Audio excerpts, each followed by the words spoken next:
Vamos lá, rapaziada. Vou falar aqui algumas coisas que o Renato falou, né, sobre o jogo, né? Sobre o trabalho dele no Fluminense, principalmente nesse jogo contra o São José, e trazer algumas informações importantes para vocês ficarem atualizados. Por exemplo, vou começar aqui com a renovação de contrato do lateral Fidelis, Júlio Fidelis. Ele renovou o contrato dele até dezembro de 2028. Renovação de contrato, ele fez um dos gols. Aliás, ele fez o gol único no empate contra o Bragantino, 1-1 pelo Brasileirão Sub-20. Bom lateral, renovando o contrato até dezembro de 28. Pô, Renato, pode dar uma olhada, a gente está precisando de lateral. E falando em lateral, o Guga está próximo de voltar a jogar. Deram um prazo de 40, mais ou menos 45 dias para ele retornar às atividades. A boa notícia é a seguinte: o Fluminense informou que o Guga poderá voltar em cerca de 3 semanas, o quê? 21 dias. É uma previsão de tempo bem menor do que de 45. Então, Guga aí de volta às atividades em 21 dias. Boa notícia. O Samuel Xavier foi bem, né? Deu assistência para gol, subiu o ataque, estava mais leve. Trocar de treinador é bom por causa disso. Vamos lá, notícia boa sobre a SAF. Isso aqui que é legal também. Aí começa a ficar transparente a coisa. Então você vai poder botar lá na Flu TV e assistir toda a reunião do Conselho Deliberativo no dia 14 de abril. Vou ler para vocês aqui o comunicado que o Mário botou nas redes sociais. O presidente do Conselho Deliberativo do Fluminense, Ivan Perrone, atendendo ao pedido do presidente do Conselho Diretor, Mário Bittencourt, determinou que a reunião do Conselho, na próxima segunda-feira, dia 14 de abril, seja transmitido ao vivo pela Flu TV, seu canal oficial no YouTube. Bom, a decisão levou em consideração a importância dos temas a serem discutidos na ocasião.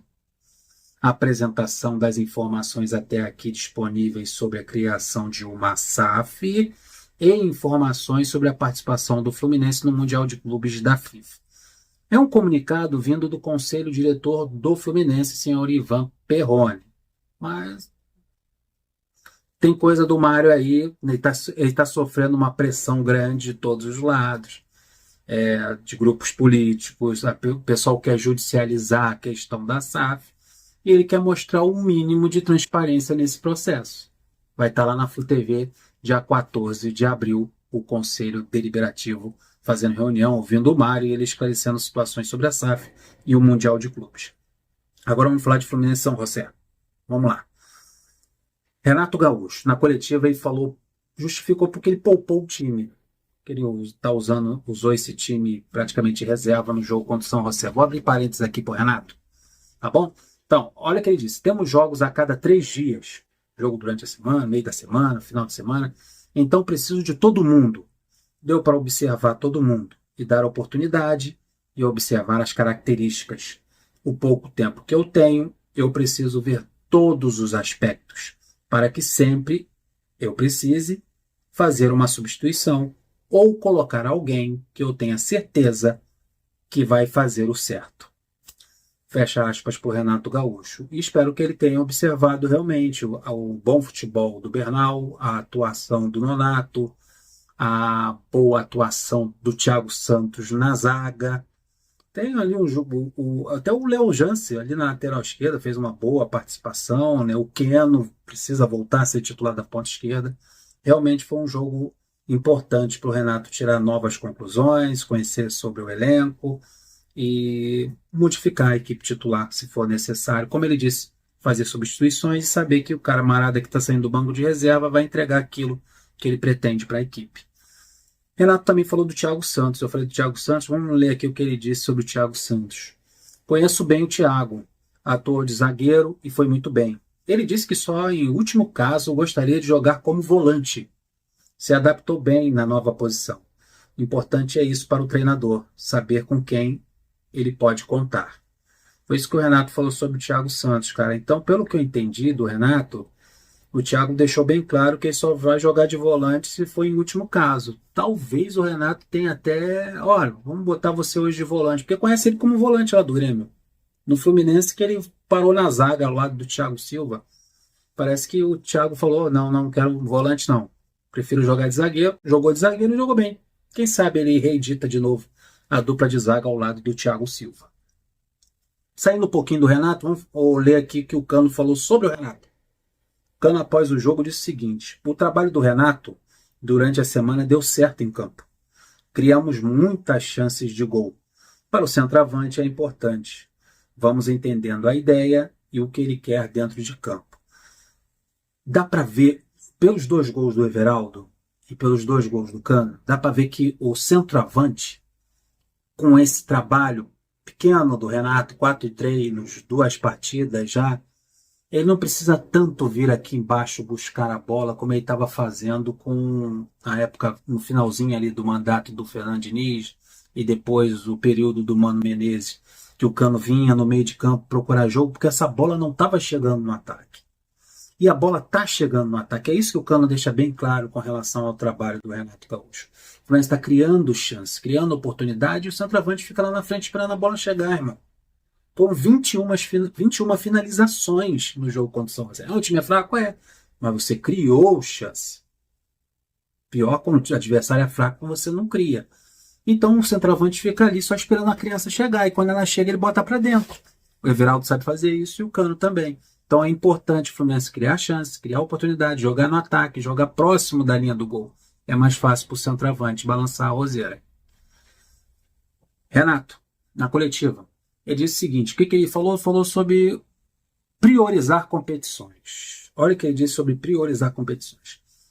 Eu tenho conversado bastante com o presidente. É importante saber o que o clube pensa. O que é mais importante para o clube? O que é mais importante financeiramente? Ganhar uma Sul-Americana, ganhar uma Copa do Brasil, chegar no G4 do Brasileirão, ser campeão. Por isso que ele tem que conversar isso com o presidente do clube.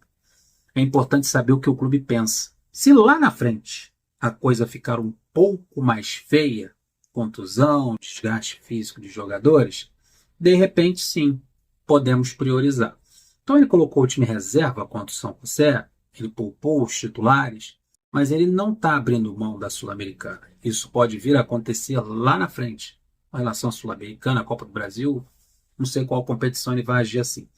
Está tendo uma conversa nos bastidores sobre o que deve se pensar de cada competição. Se tiver contusões, desgaste de jogadores, sim, ele vai priorizar uma competição ou a outra. Respeito ao adversário. É aquele negócio que eu falei no pós-jogo. Dá uma olhada lá no pós-jogo, no meu vídeo anterior, eu falo sobre isso. O adversário José é fraco? É, fraquíssimo.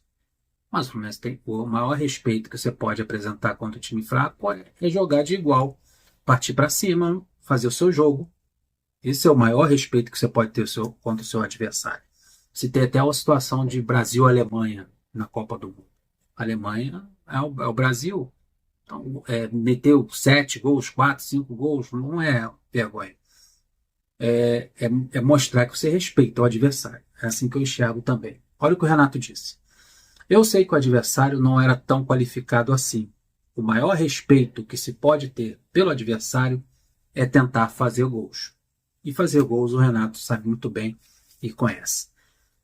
Os times do Renato são ofensivos e ele foi um atacante de lado, um ponta direita, que jogava aberto pelos lados do campo e fazia gol pra cacete. Classificação na Sul-Americana. O Fluminense disparou 6 pontos na liderança, seguido do Once Caldas com 3, União Espanhola com 1, que é o nosso próximo adversário, e o São José na 4ª colocação também com 1 ponto. Se a gente ganha o União Espanhola lá no Chile, amigo, chegar lembrando que a fase de grupos da Sul-Americana é diferente da Libertadores. Só passa um direto. O outro, o segundo colocado, briga ali pelos que têm os segundos colocados com maior número de pontuação. Então, bom resultado para o Fluminense no Maracanã e principalmente pelos 5 gols. Nessas competições Libertadores Sul-Americana, quanto mais gols você fizer, é melhor no conto geral. Até para no mata-mata você decidir em casa. Então é isso aí. Vou ficando por aqui. Deixe o seu like, se inscreva no canal, compartilhe até o próximo vídeo. Estou indo nessa. Fui!